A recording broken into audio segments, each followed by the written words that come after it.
Hey guys, welcome to the Field of 68 YouTube channel. If you like what you see here, hit that subscribe button and you'll get more college basketball content just like this. We have not done the full deep dive on the player who everybody was talking about on Easter Sunday, Zach Edey, and the player that we've talked about the last 2 years in college basketball. 40 points and 16 rebounds in an Elite Eight game. We've only seen that in college basketball twice since 1968, and he is the first player since Oscar Robertson in 1960 to lead Division I in scoring and make the Final Four. Robbie Hummel said yesterday that he just can't believe some of the discourse around Edey. What have you made? You've covered college basketball a long time. I wasn't around for Oscar, just so you know. I was not around for Oscar. No, you were not. But what have They you were made, in the same high school class. what have you made of this 2-year run, Jeff? And you know, the human side of it is you see all these people have takes about fouls and whatnot. How would you break that down and what he has meant to the sport of college basketball here and what it means for him to be in a Final Four? You know, I think part of the problem is the game has changed so much now that years ago, okay, Zach Edey, if you put him 10, 15 years ago, like Jahlil Okafor. People loved him. People love Jahlil Okafor, but the game has changed now where a lot of people don't want to see that plotting big guy. Well, he's not as plotting as he was 2 years ago. He's gotten a lot better, gotten a lot more agile, been able to defend at a higher level, right? And I think, again, it's just one of those things where, like, they don't want to see somebody getting the ball thrown into in the post and shooting 22 free throws. A lot of people don't want to see that type of game played. We respect it because we've seen his progression and we understand, like, okay, this is a different way of playing the game, but Matt Painter, give him credit. He's been able to take advantage of the bigs. He's done it for years, and now he's done it with a guy who's gotten better and better and better. So it's hard because, again, I get it. I'd rather watch a game that's up and down. I'd rather watch that. Guys chucking threes. I also have a lot of respect for Zach Edey and what he's been able to accomplish. That's the thing that I don't get, right? Like, you don't have to love Zach Edey. You don't have to sit here and say, "Oh, he's my favorite basketball player." Like, whatever, you know. Some people like vanilla ice cream. Some people like chocolate ice cream. Some people like the orange blossom mandarin wheat beer. Some people like the Grand Canyon Lopes Lager, right? Everybody's got a different preference, so you don't have to love watching them play. Some people like Tony Bennett. Others like Scott Drew. That's right. Some people got taste, some don't. That's true too.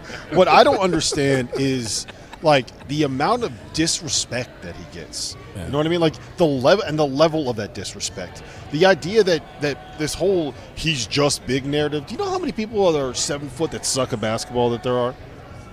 There are a lot of them. You probably coached a lot of them, Randolph. You probably played with a lot of them too. And the idea that you can't. The idea that you're going to hate on a guy that has developed into being the most dominant big guy that we've seen in a generation, right? Probably since Shaquille O'Neal at the college level. What he's done over the course of the last 2 years, to say that he's just big or he's unfairly officiated or whatever it is, like, come on, man. Like, what this guy's developed into when he didn't play basketball until he was 15 years old, right? He didn't play basketball until halfway through his high school career. When he was at, I know how everyone's like, he was at IMG. Well, he was on their B team. He wasn't on the same team as, like, Armando Bacot and those guys. He was on the B team, right? And he still found a way to develop himself into this player through grit and through hard work and through determination and through hours in the gym and through reps and reps and reps and reps and through coachability and through his competitiveness. And he is the kind of guy that I want to celebrate at the college level, right? Like, to the point where in 10 years, we want him in Tyler Hansborough's seat. You know what I mean? Like, that's the kind of player that he is. He's a generational talent at the college level. He is one of the best. He's probably the best big guy that we're going to see in a very, very long time. And I just don't get the level of disrespect. Everyone hates greatness, right? Everyone is going to put, like, everyone loves you, then you reach a certain level, you stay there a certain time, and everyone's going to start hating. Right? Let's call it what it is. The only people that's upset with him are the teams that he's beating. That's really what it is. No, but fans, I think there's it's not more than fans that. Fans will say that because it's not sexy. He's not flashy. He's not sexy. He's a throwback guy. But if you're a fan of maximizing your potential, and hard work, then you're a fan of this kid. You don't have to like him. He ain't pretty. He's effective as hell. He's using – I always say this is one thing when you're watching kids or you're watching basketball. Do you know what you are, and are you maximizing what you are? And he does that, and he has done that as well as anybody in recent memory, and it's why he will put himself – he's the least talented guy of the talent of the for his accomplishments of where he's going to put himself in that category. You start ranking the big guys and player of the year and all this, he's not as talented as the Ralph Sampsons and some of these other guys. He's nowhere near the talent-wise of these guys, but he's put himself in these conversations because of that. And you should be a fan of that. And, again, it isn't pretty. He's a physical guy. Thank you. He's a physical guy. His style isn't he beats your guys up.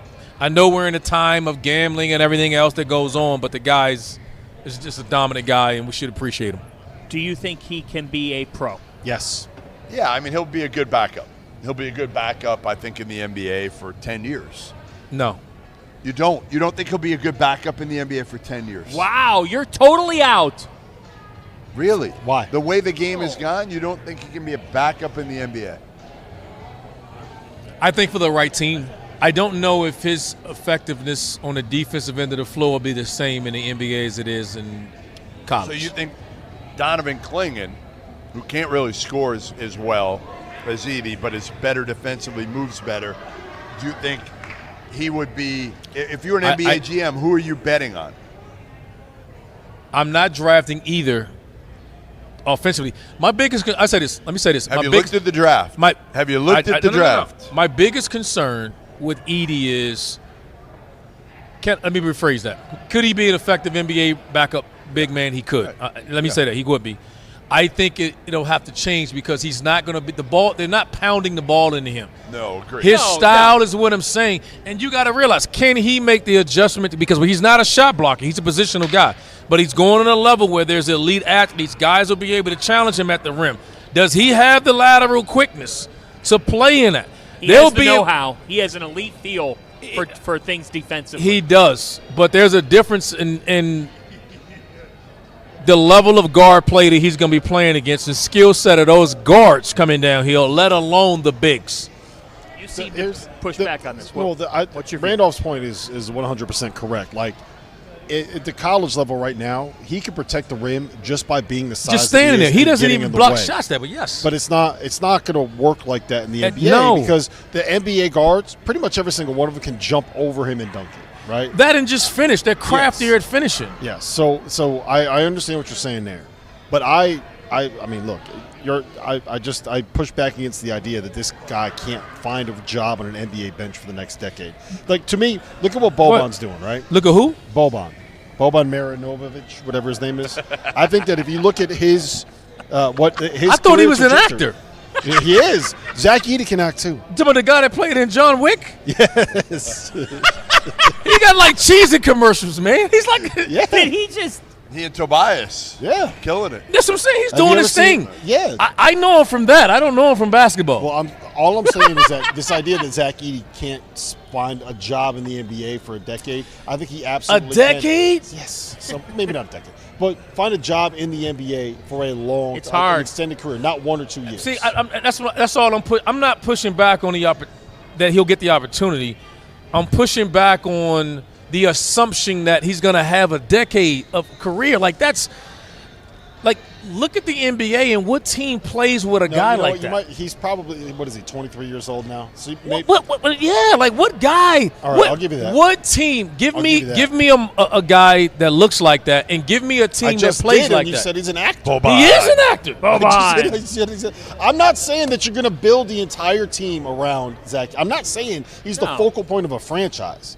I'm saying. But you got to have a similar style for him to play in. You just can't say plug him into the Golden State Warriors and he's going to play with Draymond and go back. Like, there has to be a style that fits. For sure. You're saying don't confuse a bad draft class with whether or not a guy makes it in the NBA. That's all I am. Because a lot of these guys that we're talking about, that's a topic of conversation for another day, because so many of these guys, in my opinion, need to take their ass back to school. The best month of the year is here, which is why you need to know that we are partnered with BetMGM. We'll be using BetMGM lines for making all of our picks and predictions, and we'll have special offers for the listeners and the viewers of the Field of 68. If you haven't signed up for BetMGM yet, you can use bonus code FIELD and you will get up to a $1,500 first bet offer on your first wager with BetMGM. Here's the best part.